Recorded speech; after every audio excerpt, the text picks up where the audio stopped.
भाग रहे हैं क्या? अरे इरशाद अहमद, आप भी अपने पीटीआई के नेता की तरह कहीं देश छोड़कर भाग तो नहीं रहे जंग से पहले? तो आपके औकात देखने गया था एलओसी पे, मतलब कश्मीर से वापिस आ रहा हूँ मैं आपको एक बात बता रहा हूँ। देखिए, ससुराल जाना, जब ससुराल की तैयारी, अरे औकात देखनी, नींद कैसे आती है? इरशाद अहमद, औकात देखनी है तो इधर आना था ना, एलओसी क्रॉस करके। औकात देखनी है तो इधर आना था क्रॉस करके। उधर क्या औकात देख रहे हैं? उधर तो औकात ही नहीं है, 4 दिन की औकात नहीं है, तो इधर आना था एलओसी पार करके। आइए जरा इधर, आपको हैसियत दिखाते हैं, आइए जरा इधर।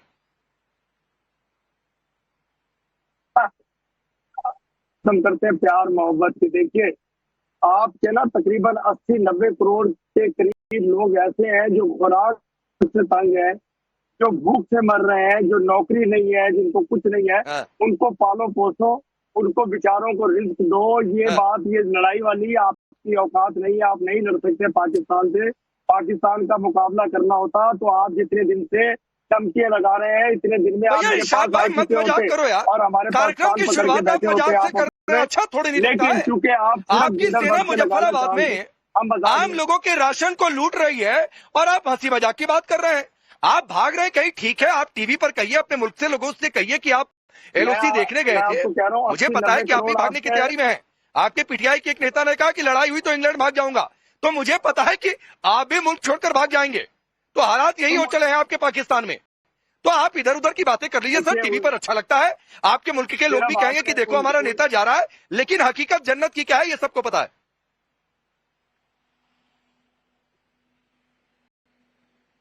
हमें मालूम है आपकी आपकी आपकी जो जन्नत दोज़ख है, हमें मालूम है। पाकिस्तान इतना खूबसूरत मुल्क है और हम लोग कश्मीर में खड़ा हूँ, मेरे कश्मीर का जो हिस्सा आपके उधर है वहां लोगों के राशन लूट टाप रहे हैं, आप मेरे से बातचीत करें। मैंने एक लाइन, अजय आलोक जी, मैंने सिर्फ इतना पूछा था इरशाद अहमद से कि भाई नींद आ रही है कि नहीं, तबीयत आपकी ठीक है कि नहीं ठीक है। ये सारी इधर उधर की बात कर गए, मतलब लगता है इनकी तबीयत खराब हो गई है। ये गिन रहे हैं कि मोदी करेंगे क्या, करेंगे क्या, करेंगे क्या। 2 दिन 4 दिन, कोई कह रहा है 2 दिन 2 दिन बीत गए, कोई कह रहा है 4 दिन भी बीत गए, हुआ कुछ नहीं। घड़ी देखे जा रहे हैं, घड़ी देखे जा रहे हैं।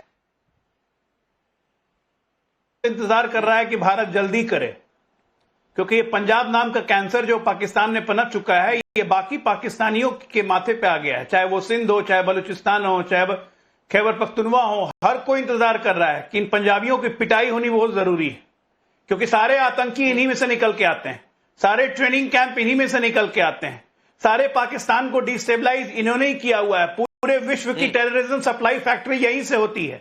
तो ये सारा चीज जो है ना, पूरे पाकिस्तान का कैंसर पंजाब है। और ठीक किसी को करना है, इसी को ठीक करेंगे अपने समय पे, अपने तय समय पे। इनकी तो खैर मैं क्या बोलूं, औकात की बात कर रहे हैं, चलिए ठीक है। आदमी जब डर जाता है, थोड़ा बदहवास सा हो जाता है, तो कुछ ऐसे ही शब्द निकालता है। जो देश हमसे निकल के गया हो, हमारी खैरात पे जिंदा हुआ हो 1947 में, हमारी खैरात पे खाना खाया हो 1 साल तक, वो हमें औकात दिखाता है। 65 में मार खाया, 71 में मार खाया, कारगिल में मार खाया, सुधरने का नाम नहीं लेते हैं।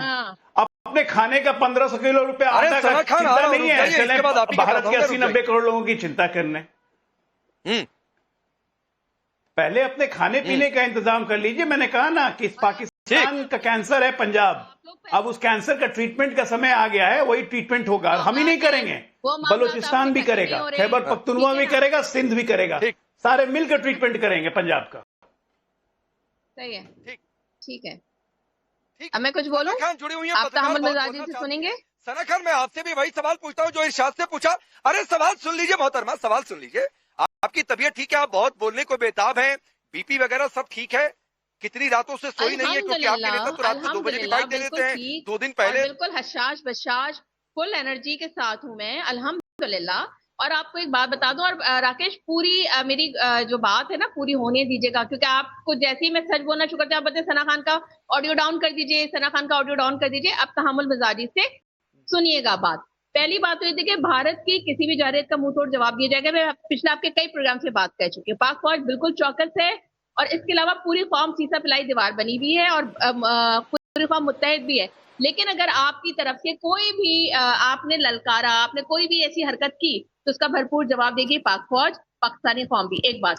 दूसरी बात, आप मुझे ये बताएं कि जो ये 22 अप्रैल इंसिडेंट होता है, नहीं सुने, सप्लाई चेन कैसे आपकी दुरुस्त है? आम लोगों से राशन लूट के, आम लोगों के ईंधन तेल वाले टैंकर लेके, ठीक है, उनसे टैंकों में तेल भरवाएंगे। 71 में जैसे आपकी तैयारी थी वैसे आपकी तैयारी है, तो कैसे जवाब देंगे? मुंहतोड़ जवाब सना खान कैसे देंगे? नहीं। भारत की जो जानिब से जो पहली आपने जो मजाक करने लगती है सना खान। राफेल तैयारे उसको भागने पर मजबूर किया पाकिस्तान ने, ठीक है। राफेल तैयारियों के जो कम्युनिकेशन और अरे सो कॉल्ड नहीं भाई, ठीक है। उसके अभी एलओसी क्रॉस ही नहीं किया था राफेल ने। 200 और सना खान, जबकि पाकिस्तानी मिसाइलों की रेंज जो है ना 230 किलोमीटर थी। और आपको कुछ सुनाऊं बताऊं आपको आपकी हकीकत, आपका मैडम सुनिए, आप मजाक करने लगती हैं, ठीक है। आप सना खान आप मजाक करने लगती है भाई। एरिया आपने क्या किया? अचानक हाथों खोल, सना खान आप मजाक करने लगती है। नागालैंड का मामला मतलब अभी तक चल रहा है। राफेल को आपके पाकिस्तान में कहीं भी अटैक करने के लिए अगर चाहे ना तो एलओसी पार करने की भी जरूरत नहीं है, यहीं से आसमान में जाएगा और जहां मन करे वहां से उड़ा देगा। तो राफेल की रेंज उतनी है, थोड़ा सा पढ़ लिख लिया करिए, थोड़ा सा गूगल कर लिया करिए। इतना तो आपको भी पता होगा कि राफेल को अटैक करने के लिए एलओसी पार करने की जरूरत नहीं पड़ेगी, यहीं से अपना टारगेट ढूंढेगा, निशाना लगाएगा, मार देगा। इंटेलिजेंस एजेंसी की जानिब से आप लोगों को पता था कि वहां पे कोई ऐसी टेररिस्ट एक्टिविटी होने वाली है कोई, ठीक है।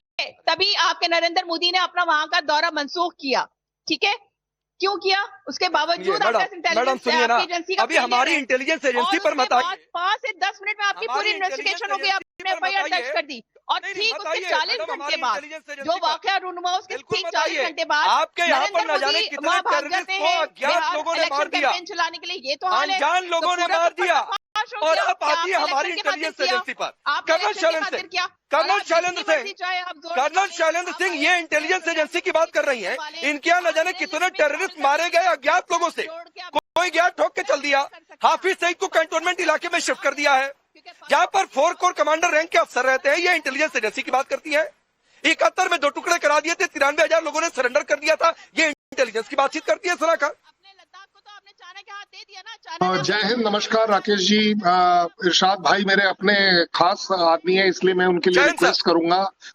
इरशाद भाई गाड़ी में बैठकर हिलने से गाड़ी नहीं मूव करेगी, उसमें पेट्रोल डालना पड़ेगा। मैं समझ सकता हूं क्योंकि आपके पीछे वाला बैकग्राउंड जो है ना वो फिक्स चल रहा है, वो मूव नहीं कर रहा है, तो ये एक्चुअली ना प्रॉब्लम हो जा रही है। मैं समझ सकता हूँ, प्रॉब्लम होना कोई बड़ी बात नहीं है। आपके हमारे बीच में भाई हैं, अकाउंट नंबर बताइए, मैं पैसे ट्रांसफर करता हूँ। देखिए बड़ा ये आगे का दिखाने से क्या फायदा है, आपके पीछे का बैकग्राउंड जहाँ आप हैं। देखिए इरशाद भाई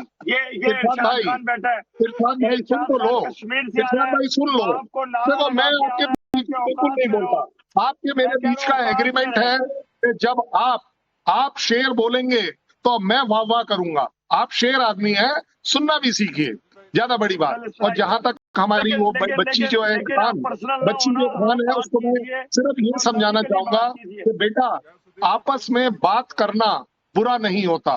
पता नहीं आप कहां से नागालैंड ले आएंगे, नागालैंड पर आप हमसे अलग। अंकल आपको इन्फॉर्मेशन नहीं होगी, आपकी उम्र हो गई है, आपकी याददाश्त कमजोर हो गई होगी। अंकल आपने क्या बोला? राकेश मेरा वॉल्यूम डाउन नहीं करता, अब आप बीच में बोलेंगे क्या? मैं आपके बीच में बोला नहीं, बोला ना, मैं आपके बीच में नहीं बोला ना। अरे मैंने आपसे सिर्फ बात करनी शुरू करी, मैंने आपकी लकीर बड़ी करी है। मैं आपकी बात कर रहा हूं कि नागालैंड पर हम कभी और बात कर लेंगे। इस समय राकेश जी जो आपसे पूछ रहे हैं सवाल का जवाब देंगे, आपस में डिस्कस कर सकते हैं, मतभेद हो सकते हैं। मतभेद सिर्फ इतना ही तो है। देखिए सबसे बड़ा मतभेद क्या है? और इरशाद भाई एकदम से हाँ करिएगा हाथ उठाकर, क्योंकि आपकी गाड़ी नहीं चल पाएगी।